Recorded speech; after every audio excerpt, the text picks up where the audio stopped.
Like there was one guy I was dealing with getting a little bit pissy over the kid interrupting the call thing, and I'm like, Cheerio! appreciate. Oh, I'm sorry. No, please. Yeah. My bad. Please continue. It's very alliterative. They are going to be the ones powering the experiences that every customer has. Preference has power. I'm pretty sure Cato would say to me when I do every show, stop. I think he would. Those peeps are popping. Wait till you get the invoice. Here. I have a question. When's the last time you danced? When's the last time you laughed? Right now. You flew. I don't want to dance with you. When's the last time you flew a kite? Toasted Oreo. Look at you. You are insane. How did I do that? You're How did I do that? insane. You're insane. Well, welcome everybody to Tuesday. It's Tuesday, April 27th, 2021. It is 12 noon Eastern Daily Time, not Eastern Standard Time, as Mr. Steve Garfield reminds me, but EDT, and I'm happy to see you. I'm thrilled to see you. My name is Joseph Jaffe, and I am your host.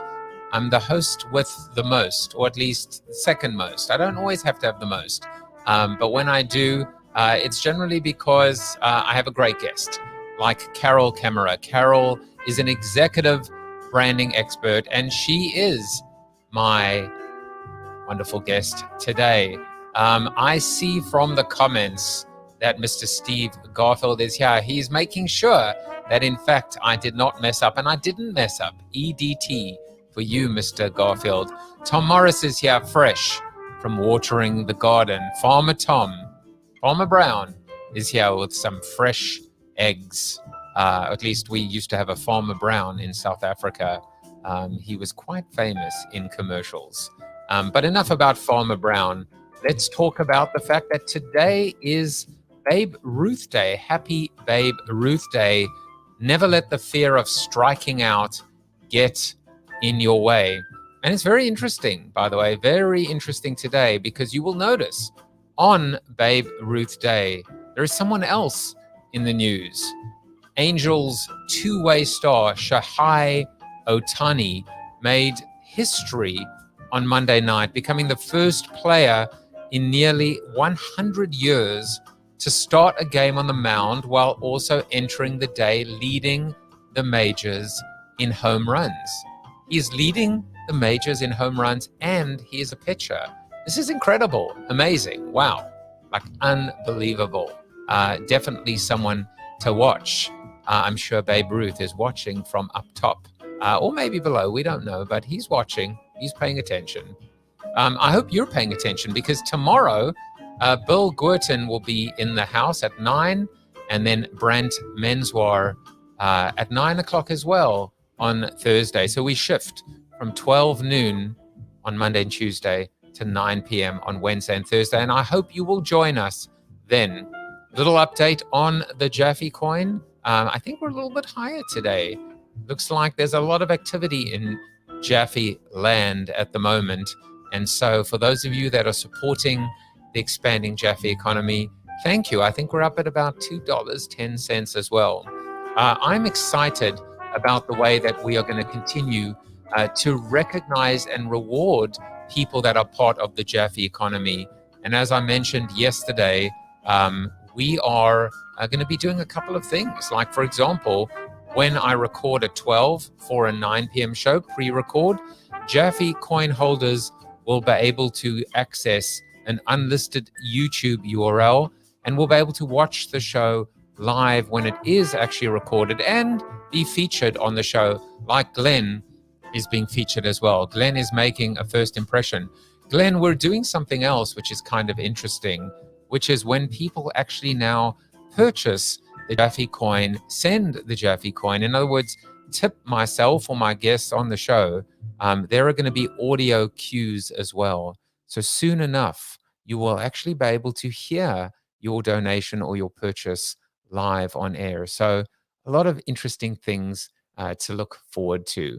But let's move on And let's recognize only 6 birthdays, Mr. John Stickway, John Andrews as well, 2 gentlemen that I think I used to work with at Procter & Gamble and Walmart, 2 small companies that maybe you've heard of before. And in LinkedIn land, Jonathan Sickerman, Scott Spirit, and Vincent Sharps. Happy birthday to all of you. Well, now it's time to get into our seated soliloquy. And the seated soliloquy today is called Taking Responsibility. And as always, you know that I take responsibility of these soliloquies because they are always connected to my guest. I've done a soliloquy on first impressions before, and by now you will be familiar with my line, you don't get a second chance to make a good first impression, but you do get a second chance to make a great second impression. But maybe I'm letting both of us off the hook a little too easily. Why the assumption of a less than stellar first impressions? Comebacks, redemption, and bouncing back are fine and all, but what if we didn't need to actually have a rebound in the first place? What if we got it right the first time around? As my guest today says, take responsibility for that first impression. Take responsibility for your career. So instead of focusing on what we can do better next time, let's just get it right the first time round, okay? In a digital, mobile, and social first world, hybrid or no hybrid, virtual or no virtual, our professional personas are on display front and center 24/7, 365. What makes it even trickier is that we are not there to vouch for ourselves, so to speak. Our LinkedIn profiles become our manager, agent, and publicist all rolled into one. And in an attention-starved and noisy world, perception becomes reality. How many prospective customers, partners, investors, employees, or press inquiries are casually window shopping, browsing, or perusing your profile? Or more importantly, how many of them end up inquiring within and buying? How many missed or lost opportunities are slipping through the palm of your hand like sand falling through your open fingers? Suddenly, I'm feeling very exposed, insecure, and anxiety-riddled. I sure hope Carol can help alleviate these fears, but I'm prepared for her to pile on the pain if tough love is what is required. Sometimes we need a bit of a jolt, a shock to the senses, a reminder to do some necessary professional weeding or spring cleaning in order to put forward the best possible version of ourselves. And the buck stops with each and every one of us. And our job starts with the ability to take responsibility. Own it, embrace it, lean into it, bring it on. Your next project hire, business development, or new business opportunity is quite literally a click away. So dust off the digital cobwebs of your professional home, and together, let's update the old marketing saying to read, in the world of networking, perception isn't reality. Reality is reality.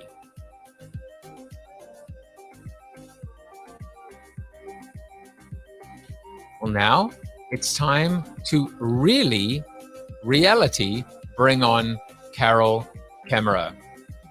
Carol Kaemmerer is an internationally recognized personal branding expert, professional speaker, and author of the award-winning book LinkedIn for the Savvy Executive, now available in its 2nd edition.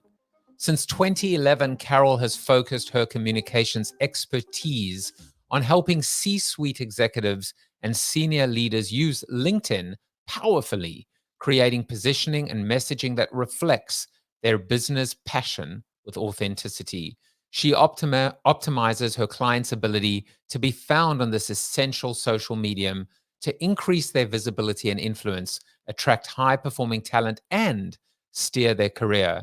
As a professional member of the National Speakers Association and certified virtual presenter, Carol is a popular speaker and corporate trainer Let's welcome her onto the show. Carol, you figured out your green screen. That's I'm the so news. excited. That was amazing. I was watching until about 3 minutes ago, and I was like, Yes. you can do it. Yay! I found it. So, you know, I find sometimes we have to, you know, we have that pressure. I find the pressure, by the way, like 3 or 4 or 5 minutes before the show, and I go, wait, there's something I haven't done. There's something I still need to do. Did I work on the banner? Did I? In fact, I actually hadn't even updated you to be guest number 243, but now you've been updated. Fabulous. I'm so excited to join all the other exciting people that you have interviewed. Well, you know, my new line is that this is going to be my best show ever, and no one can prove me wrong. You I know, love it. until tomorrow. But for now, we will be in the moment and we will focus. Now, I heard when we were emailing each other that you're in Central Daily Time, but you were in Hawaii. Were you living I there or just was. vacationing? So every year from mid-January to mid-April, we work remotely from Hawaii because kind of tired of Minnesota winter. It lasts too long. So we divide it in half, and you know, we still have the opportunity now to see the transformation, the grass getting green and the leaves budding out. And that's a lovely time in Minnesota. We missed lots of snowstorms. You know, it's so funny because, and by the way, a little birdie whispered into my ear that Bill Guertin's last name is not Guertin, but Guertin, rhymes with 13. So thank you, little birdie. And You're welcome. I always Bill is ask. a good friend of mine. I always ask my guests, you know, in the green room, and literally your room was green because your green screen was Yes. showing. But that's good to hear. So thank you for sharing that. Before we get in, we're going to obviously be talking about a lot of really interesting things about LinkedIn. You have watched this show, so you know that we're going to share some hopefully not too embarrassing fun facts, but they really do mold and bring out, you know, and humanize my guests. And well, I mean, you know, you are a human when last I checked, so why not? And the first fun fact we found out about you was in the 4th grade, you had Novocaine for the first time at the dentist. And it felt so strange when you went back to school that you scratched a hole in your face. My God, I can't even see any holes in your face right now. So it must Oh, have, well, it went away. it must have healed. I have a good friend who's a dentist, and I go there just, you know, not for Novocaine, but for that beautiful happy gas when I'm feeling sad. Wait, should I have admitted that? I shouldn't have admitted that. That too. So tell us about the story. I mean, this is, you know, as I say, this is one of the 3 fun facts you shared with me. So clearly it made quite an impression on your life. Well, I guess it was that no one had prepared me for what this would feel like, having Novocaine. It was supposed to be, you know, that I would not feel the pain during my filling. And of course it did that. But there was this huge side effect that no one told me about. And it was that it would tingle and feel awful as it wore off. Not that it hurt, it just itched, and I couldn't figure out what the sensation should be. And so I just scratched, and there I was sitting in the 4th grade math class, and people were going, ew, because I was bleeding then. So it was a strange moment. I will put you out your misery there by taking that photo off. I wonder if I was drawing an interesting parallel, maybe that parallel could be, you mentioned no one prepared me. Well, Right. you know, certainly over the last 14 or 15 months, 2020, none of us were prepared. And we certainly went through our own version of Novocaine, right? Of being Novocained, Indeed. a numbing, tingling feeling in our bodies at the best and worst of time. But I wonder if there's an interesting, certainly a metaphor or an analogy for life, right? Which is when your body tingles, do your best not to scratch a hole in your face. How about that? Right. It's very profound. Yes. Well, it's interesting. We have had the opportunity to distract ourselves from that odd feeling in many ways. I know. Well, hopefully this show can be a little bit of a distraction as well, to keep people feeling upbeat with hope, positivity, and optimism. That's the way I like it to be. Well, here's another interesting fun fact about you. And you will notice that there you are in the back. It's not Where's Waldo, there's Where's Carol. But Oh, you have to look carefully. And I love it. And I love this because, even though you didn't have the STEM skills, which they now call STEAM, right? Because they've added art to what's science, technology, engineering, and math. I love the fact that arts has been added as well. What you actually did was you mentored, clearly not this team, but a robotics team in all the additional skills that they needed, to balance left brain and right brain, marketing, communication, presentation, grant writing, email communication skills. And I think it's just so important, clearly, when we get into the LinkedIn conversation, is to make sure that we present a balanced and well-rounded, full picture of our capabilities.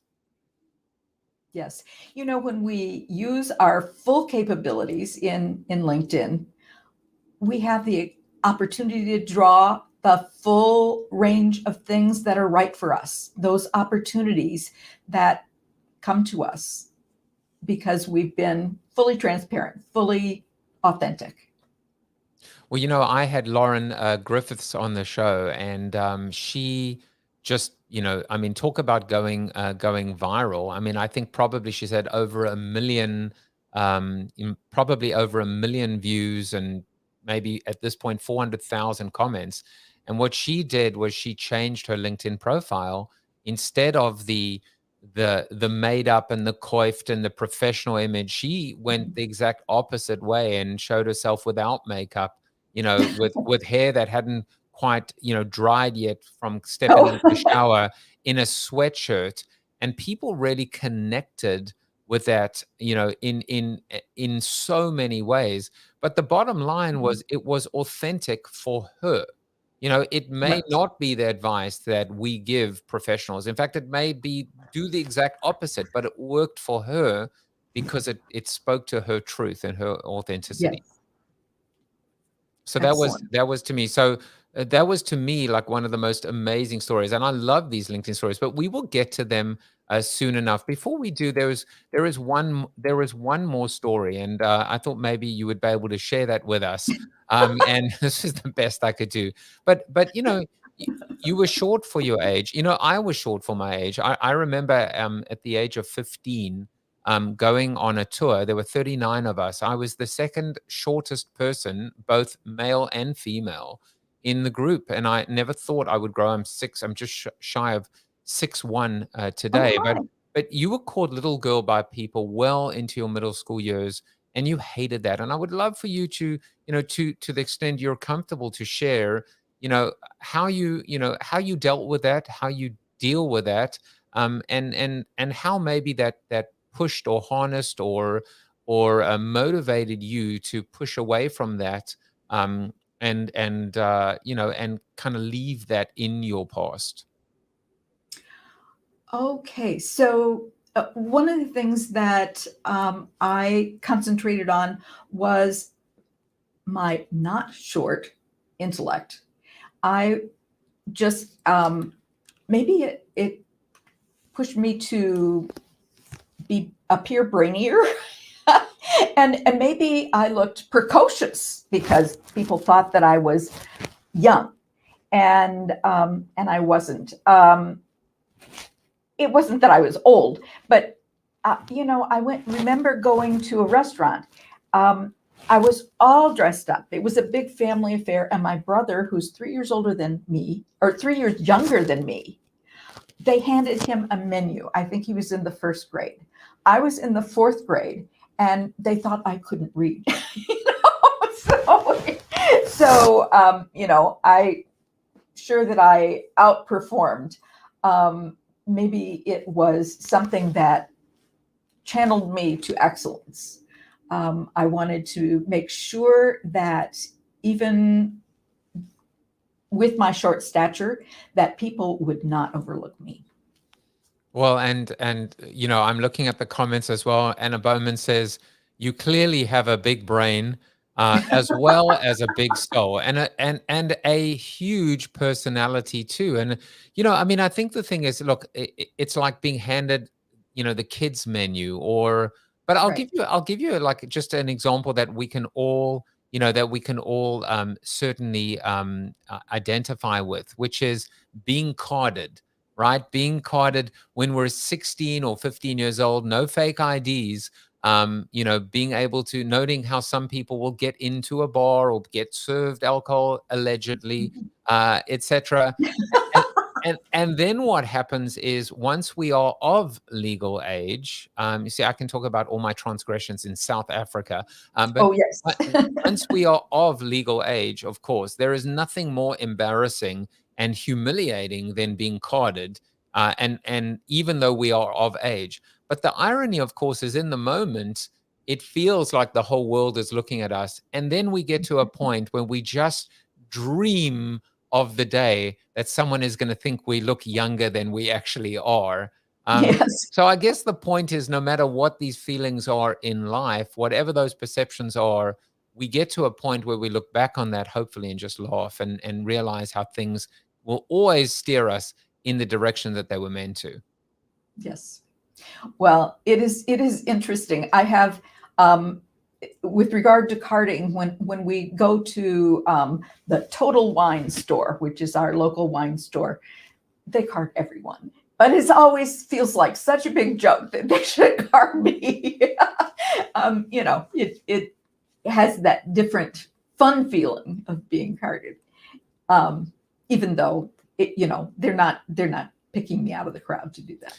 So I'm looking at some of the comments online, and just to speak to a couple of them, as a reminder, the show's channel is on YouTube. You can go to bit.ly/JaffyJuiceTV, or you can actually just go to the show's URL, and I will put that up later when I show you the quote of the episode.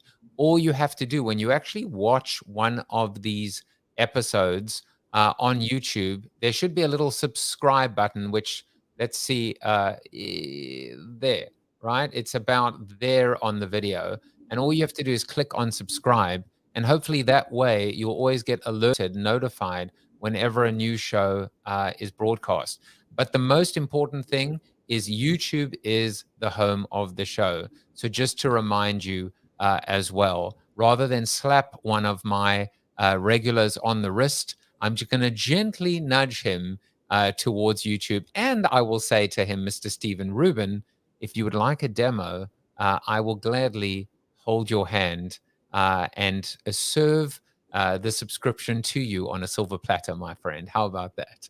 But now we're going to move away from the past, and we're going to talk about your dynamic present and hopefully people's dynamic futures, because that's what you do. You help them set up their professional storefront. You've written a book. In fact, not only have you written the book, but it is now in its second edition. It is called LinkedIn for the Savvy Executive. Promote your brand with authenticity, tact, and power. And we're going to get into that in a moment. But let's look at the choice of words for a moment.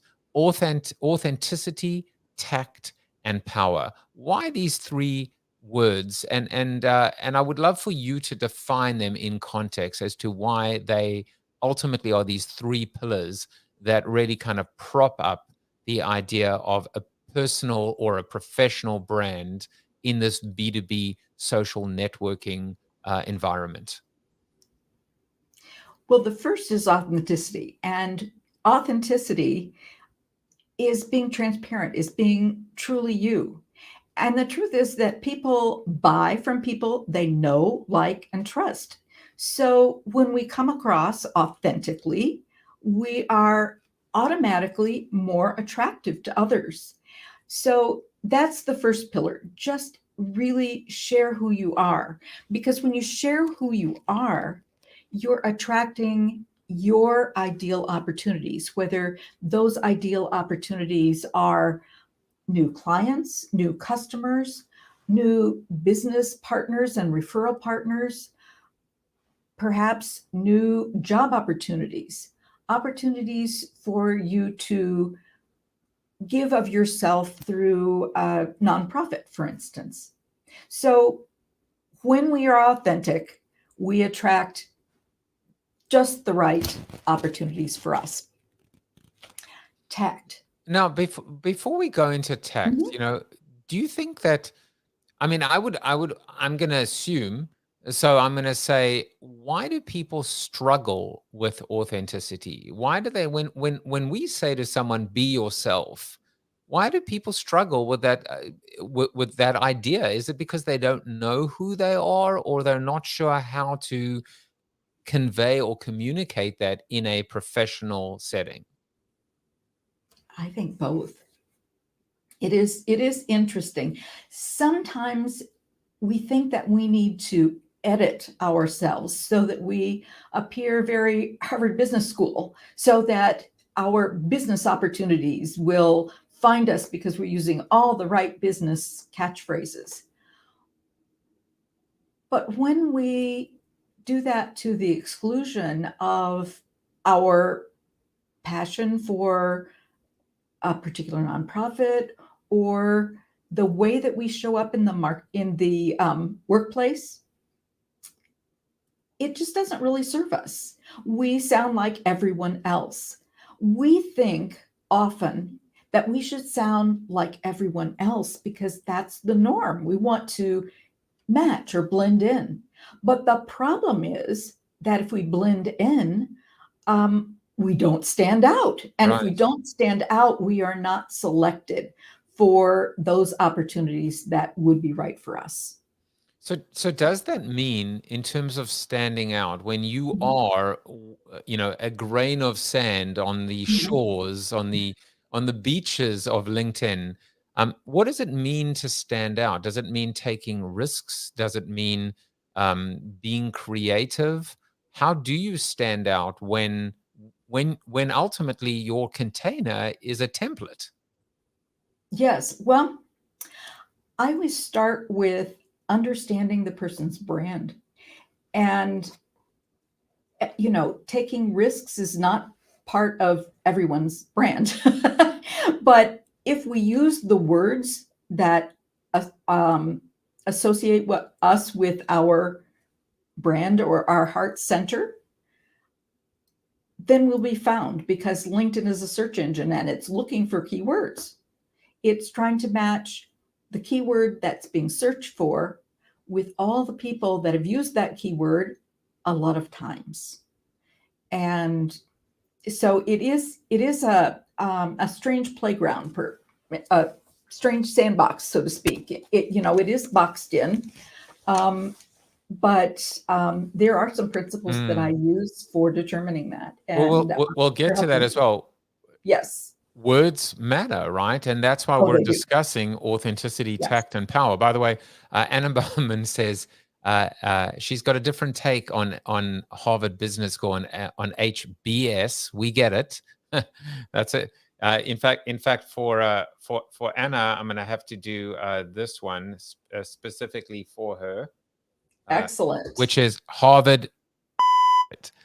So I think that's what she meant. I always enjoy the ability to do that. And Tom Morris says, the struggle with authenticity is often due to peer pressure towards conformity in order to attain acceptance. So we Right. always get some really good comments coming in. So thank you for that. Well, That's great, Tom. let's get into tact and power. Okay. Okay, tact. This is a very Minnesota thing. Minnesotans don't like to be self-aggrandizing. They don't want to brag. Don't want to overstate. They want to be understated. But really, we do need to share who we are, and possibly you could take that as bragging. But if we do it in a certain way, in a tactful way, perhaps it will be less obnoxious. So I think it's important that we absolutely claim those things that are part of us, our credentials, our certifications, our experiences. We need to claim those because they're part of us, but we don't need to be braggy. And I think that's the difference. That's tact from my perspective. And everyone knows that even good writers have a hard time writing about themselves. So it is a really challenging thing. But claiming your authenticity with tact is a good thing. So I want to, especially when we go into context of talking about power, these are, we live professionally in a time, and certainly times are a changing, but where there have been, let's say, two sets of standards applied for men versus women, and a double standard, an unfair standard, where, for example, a male exercising, let's say, less tact would be judged and viewed very differently to a woman. And so I would love for you to talk a little bit about how, first of all, let's talk about power, and then maybe double back and talk about how you personally, but also how you advise specifically female clients on how to find that balance, or at least find their authentic self, and not have to conform to what these unfair standards would prescribe, but in fact their authentic self. So I think you're right that there has been quite a difference. The people that I work with specifically are C-suite and senior level leaders. And so the women in that area have already climbed. And so I don't have to really talk them into using their credentials, listing things out. They want credit for everything they've done. And I make sure that we get it there. If I were working with the general population, I would have a harder time, but those women have already fought those fights for a long time. And so my clients, I don't have as much challenge with that. So there's less ability, there's less imposter syndrome, there's less ability to, in terms of feeling, in terms of self-worth. It's more about, damn it, I've performed, I've maybe outperformed my male counterparts, and I'll be damned if I don't get the credit or how to get the credit. I guess it does speak to that third element of power. How to exercise it, how to control it, how to harness it to one's advantage, male or female. Well, I did have one client, a woman client. She's working in the HR area, and her first credential is in law. And she was not using anything about that in her about section or her experience section. And I said, you're an HR consultant. Now, don't you think there's an advantage to hiring you because you already know how to read laws and regulations, and you know how to advise, and you are a value add person because of that? And so I said, that's one of your differentiators.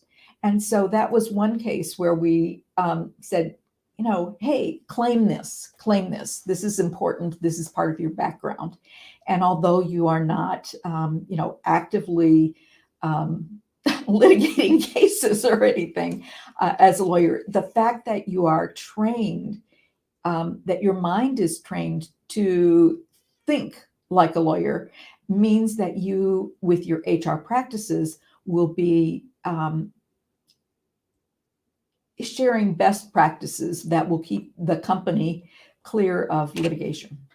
It's so interesting because it's like, we talk about, tact, right? And authenticity and power, and bragging. And then, today we hear the phrase humble brag, right? There's the humble brag as well. But it's like, we almost need to balance the humble brag with the old line, shake what your mama gave you, right? It's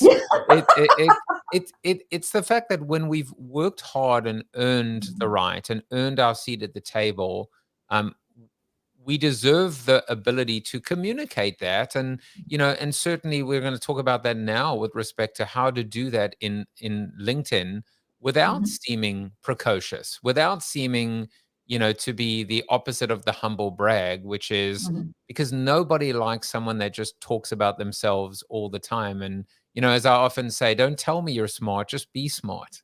Yes. Love it. So now let's, what I thought we would do is not only for me to show you how unsmart I am, but how dumb I am, because the what we're going to call the School of LinkedIn is now going to be in session. The School of LinkedIn, and and you are going to be the principal, and I am going to be the student. And I thought it might be interesting to talk about, first of all, the power of LinkedIn, right? You've written a whole book on the subject, on how to elevate and communicate your personal brand, how to virtually network, how powerful LinkedIn is. So I would love for you to just set that up. And then what we'll do is I'll actually share my LinkedIn profile and allow you to tear me apart and give me some, let's say, constructive criticism and feedback. Okay. So before we look at your profile, I always start my consultations with your brand. And the questions that I ask about brand are very, very easy to remember. Not necessarily simple to respond to, but easy to remember, because we need to know your brand to know how well your LinkedIn profile is doing for you. So my 3 questions are, what do you want? What are the 3 things you want to be known for? Number 2, what are your differentiators? And number 3, what are your keywords? So I'd like to start by asking you what you'd like to be known for. What are the 3 things? Well, you see, these are interesting questions because I personally have gone through so much change and transformation over the last, 12 to 14 months. And so I know what the brand represented before. Before, there was a lot of much more perception of being brash and provocative, always being called a provocateur. Now I'm less worried about that. So what I would have said, in 2019 and earlier, I would have said, I want to be known for someone who impacted marketing. My models, my frameworks, my vision, whether it was flip the funnel, rethinking retention as the new acquisition, the ability to rethink, instead of even when I spoke to Professor Philip Kotler, instead of the 4 Ps, I came up with the 6 Cs as well. So I wanted to know, I would say that I don't have a Wikipedia page, but I would hope that I had a Wikipedia page. And in that Wikipedia page, it would say, when I'm long gone, that my models endured and stayed and ended up being taught in colleges and made an impact on my craft. Now, if you ask me what do I want to be known for, I want to be known for as the man who reinvented the talk show in the streaming era. That's the passion. The passion is, in 2020, I reinvented myself. In 2021, I reinvented the talk show in the streaming era. WWCD, what would Carson do? But you can see in both cases, Carol, there is this idea of making an impact, effecting Right. change. That's less about monetary or even status, but just more about being able to say, wow, I made a difference. Made a difference. Okay, we're looking for 3 things. So maybe if you think about this show, what is it that you are bringing to this show that you want to have last? This is really funny because I'm actually looking at comments. People are answering that for me. Joseph is known for great ideas, being the virtual world's greatest host, and being a really nice person who brings out the best in others. And clearly, the fourth is I've been able to fool him that I'm a really nice person who can bring out the best in others, and no sense of humor. And Anna says, you're known for being a wonderful visionary, calling them like you see them. Folks say that to me about you. So, well, thank you. Tom says, Joe won't fit all of this into his LinkedIn profile, just saying, or into his expanding big head. But your question is, ask me the question again. I was just loving the fact that they were answering it. Okay. So if you were to just look at your current show, this talk show, and how you are moving forward, what are the takeaways for your audience? What is it that you want people to know about you and about how you create your show, how you pick, what is your theme that you want people to come away with? Yeah, I think there are a lot of these superpowers that we talk about that I've learned and experienced and that I like to share. Self-awareness, mindfulness, being present, generosity, reciprocity. My personal brand coming into this was emotional, passionate, truth teller, transparent. But I'm not. But now I probably add the word vulnerable to it as well. And there is this wonderful thing that people talk about Clubhouse now, and they say there are 3 types of people in Clubhouse. There are sellers, there are teachers, and there are listeners. I would like to believe that I'm focusing on being a teacher and a listener. And I would say one more thing is being an advocate for the creator now, being an advocate for representation across the board of creators, of talented people. I started the show to help people, my fellow authors and speakers. Giving a platform to others, as opposed to, nobody would tune in every day if it was just about me, even though I know we're talking about me, but I'm answering your question. Okay. All right, let's see here. So you want to be known as the person who invented the talk show in the streaming age.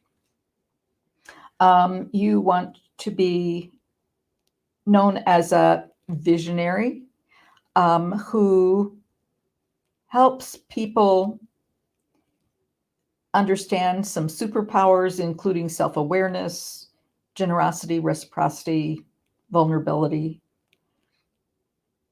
You want to be a teacher.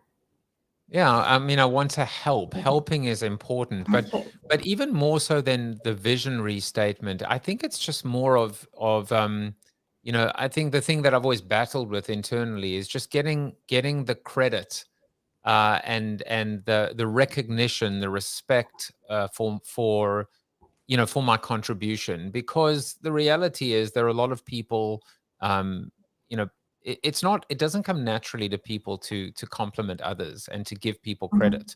And there are a lot of people that actually don't do that. They do the opposite. They take other people's ideas and don't necessarily attribute it. So I think that's always been the struggle, which is to allow, what's that wonderful saying? If you love someone, set them free. If they come back, they were yours. They were always meant to be. And if not, that they were never meant to be. So, I mean, I think, Anna says, by the way, I think we need to start complimenting you, Carol. What a wonderful woman. Thank But you, Anna. but it is interesting as well when we talk about servant. Maybe the idea is I want to be a servant host. How about that? Servant. Hey, I want to be a servant host. There you go. And I appreciate you, Vicky, who was a guest last week. Beautiful, beautiful fabulous. conversation. Okay. Have So you got enough to tear me apart now? Oh, no, we got to go to your differentiators. So what do you think are some of your differentiators? Things that make you stand out in the marketplace? So I think for me, there's personality driven, and then there's also strategically. So what I've tried to do is build a bridge between marketing and business and general interest. So the best way to describe it is, my mother watches the show. My mother-in-law watches the show. I want us to have a conversation as we're having now about LinkedIn, right? I mean, we're having a discussion about LinkedIn and have that be interesting to someone who maybe is retired or has no interest or doesn't even have a LinkedIn profile. So it's that bridge, being a bridge, the idea of being a crossover host. And then, also the other crossover as well, Carol, is these are crazy times. So sometimes we could be talking about something so super intense and serious, and then we can just be goofy, and to use Anna's term, goofy and groovy, but also still poignant, meaningful, profound, and impactful. Excellent, excellent. And what would you say are some of your most important keywords? I would still use some of those words like authenticity, passion. I'm trying to think. It's a little bit. Keywords are tough. It's hard distilling. When I think, I don't even know if these are my keywords or keywords like self-awareness, mindfulness. I don't know. I'm thinking. I'm also learning how to say I don't know sometimes when I don't Yeah. necessarily have the answer. Okay. Well, I know that you're anxious to show me your profile, so let's look at that now. Yeah, so I've put a few of them in. In fact, what I'll do is I'll start off by doing this actually, which is and then I'll also go ahead and share the screen. But this is what my home page looks like. I put the banner of my upcoming guests on the show, so there you are in all your glory.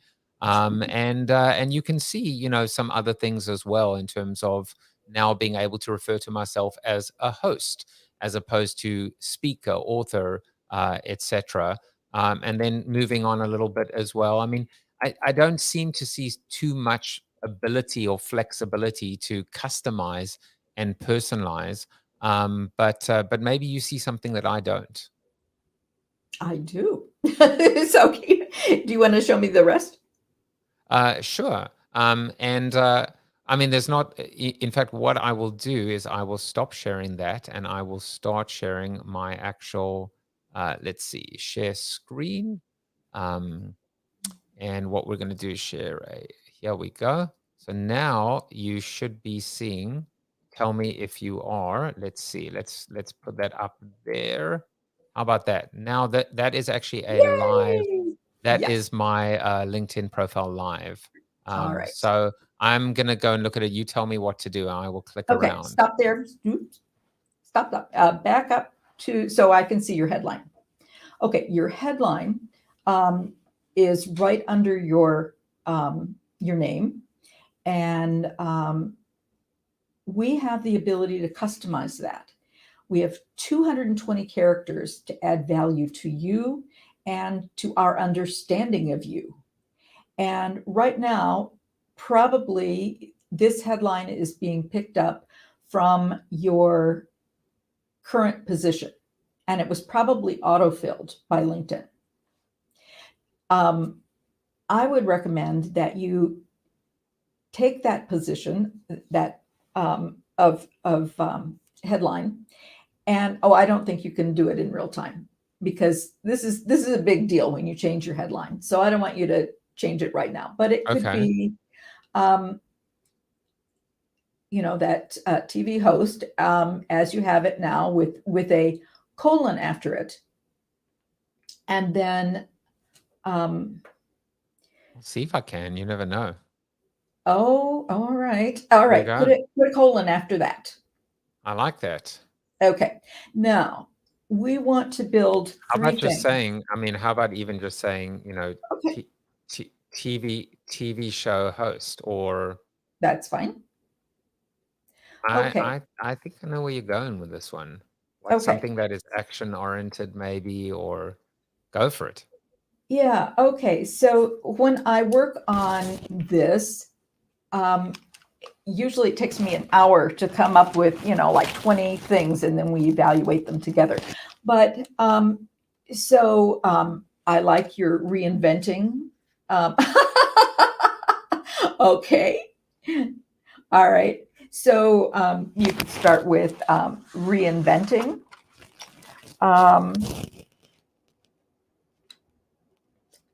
Reinventing the format, the variety show format, okay, in the streaming age. Yeah. Okay, and then after you got that, era, okay, then why don't you do a space and a pipe and a space? Do you know how to do a pipe? I think I know what a pipe is. Is that That's that up and down line. And it's there it is. yes, okay, and make another space, and then um, I got something for you. Advocate okay, for. Tell me if this is the creator economy. okay, and then space, pipe, space. I like pipes. Yep. And then What about a Jaffe coin, my creator coin, my crypto coin, something? But keep going. I'm just getting excited. yeah, I would erase that one. So I would do building bridges between marketing and general interest. So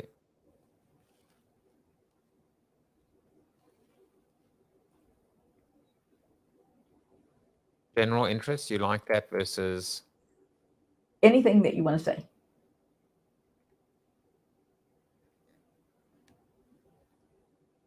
And who knows when you're going to run out of space. Okay, we only want three things: business, marketing, and culture. okay. Or Let's okay. just say, that's so different for now. That's amazing. Yeah. Okay, so save that. Let's see if we So, do. so that says a whole lot more about you and what your show Wow. does and what you do. And this is like your advertising tagline. Look at And between that and your amazing banner, which you have, scroll down a little bit. So yes, so people can see how great that especially this is. guest, let me tell you. Yes, I thought that was exceptional. Okay, so now scroll up a little bit so I can see the about section, I think. Okay, so click on see more. Oh, this is just my bio. Right, okay. So in this section, you can talk more about who you are, and because this is a section where we get to claim our own business story, I'd like to see a whole lot more of, in today's environment, we are recreating the way that the talk show format functions in the streaming era. Is this written in basically first person? So Yes, is it I was me? going to say that. I was going to tell you that. The reason is we want to almost have a conversation between the reader and you. Of course, you're the only one talking at that point, but it's as though you're having coffee and you really want them to know who you are and where you came from. So you could take those three things that we put in your headline, and you could write a an introductory paragraph about what you're doing now, and then write a paragraph about each one of those, we have 2,600 characters to use. And the idea is to write 2,599. And the reason that we want to write to the margins, so to speak, is that when we write a lot, we're naturally using the keywords that are most important to us. When we write about our passions, about who we are, about what we bring, about how we like to serve, we are naturally using our keywords. And when we use our keywords a lot, we're more likely to be found, because the algorithm that finds us is based on number one, your relationship to the person who's searching. So that means you need a big network. You've got that. Number two, it is how many times the keyword that they're searching for appears on your profile. So people that write just a little bit about themselves, they are really not maximizing their chance to be found. Your about section was lovely, but I really do urge you to rewrite it with this new shape to it. No, I'm gonna stop you there just because this has been, you've given me the greatest gift in the world. I just, I'm staring at my new those new 2 lines. I'm like, Right. I want to meet that guy. Yes. I want to be like, wow, that's the whole point. now that's an interesting guy versus host. He could be a hostess Twinkie. I don't know. He could be, but I really love that. I mean, this is the quote that I picked for you today. When you think everything is someone else's fault, you'll suffer a lot. When you realize that everything springs only from yourself, you will learn both peace and joy. And I found it under searching for taking responsibility. You said, take responsibility for that first impression, take responsibility for your career. And so now you are in the same boat as the Dalai Lama himself, because the Dalai Lama said that quote above, the idea of taking responsibility. And I am excited to go back and rewrite that beautiful section or that section and make it beautiful. Even though Stephen Rubin was criticizing the fact that I did not update my link tree today, he did say you always use love as a keyword. So I need to make sure when I rewrite that I use the word love a lot. And I have loved having you on the show today. Tom says, I love Joseph's new LinkedIn that we saw Carol and him create live. I also thought this is someone I'd like to meet. Someone please introduce me. Well, he must be referring to you, Carol. And people are going to meet you because we are going to do a Zoom after show starting in just a few minutes where you will love to meet Carol as well. Carol, there's so much more we could discuss, but I think, what I really, again, love today is that we did get to see creation live. We got to see almost one of your, I think, master classes in action live. And you've motivated me to go back and take that static container or template, but bring it to life. Tom says next week we go to the tailor shop with Joseph and see his pants hemmed and jacket tweaked in real time. Stand up straight, man. I would love for you to tell us a little bit about what you are up to, how people can connect with you. Obviously, I'm going to paste a copy of the URL in terms of how to buy your book. And not just that, but people can actually go and get a signed book as well. Tell us a little bit about the signed book and how people can contact you and work with you.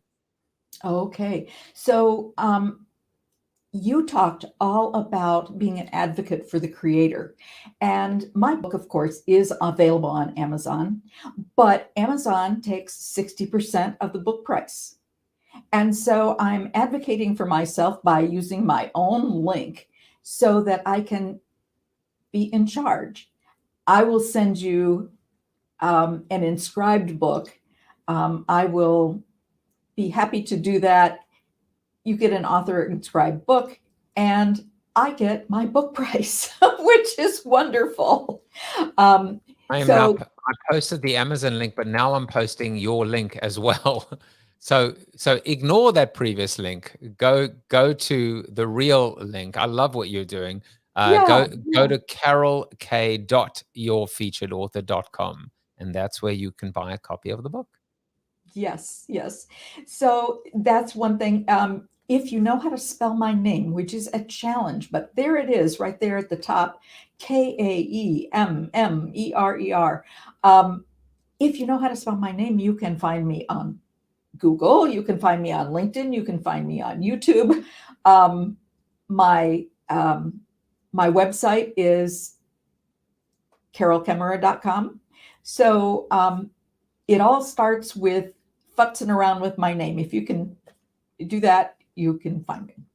Well, listen, when you are ready to futz around with a name, please make sure that you futz around with Kaemmerer, because Carol Kaemmerer will help you discover your authentic, tactful, and powerful voice on LinkedIn. And now it's time to head to our Zoom after show. I wasn't going to do one this week, but how could I not allow people an opportunity to hang out with you, Carol? Go to bit.ly/Zoom after show. And as always, we end the show with Mr. Chuck Norris, who tells us whether he will be in contact with you soon to update his LinkedIn profile. And the answer is... You are Chuck Norris approved. Go. I will see you guys tomorrow night with Bill Guertine. Bye-bye, everyone.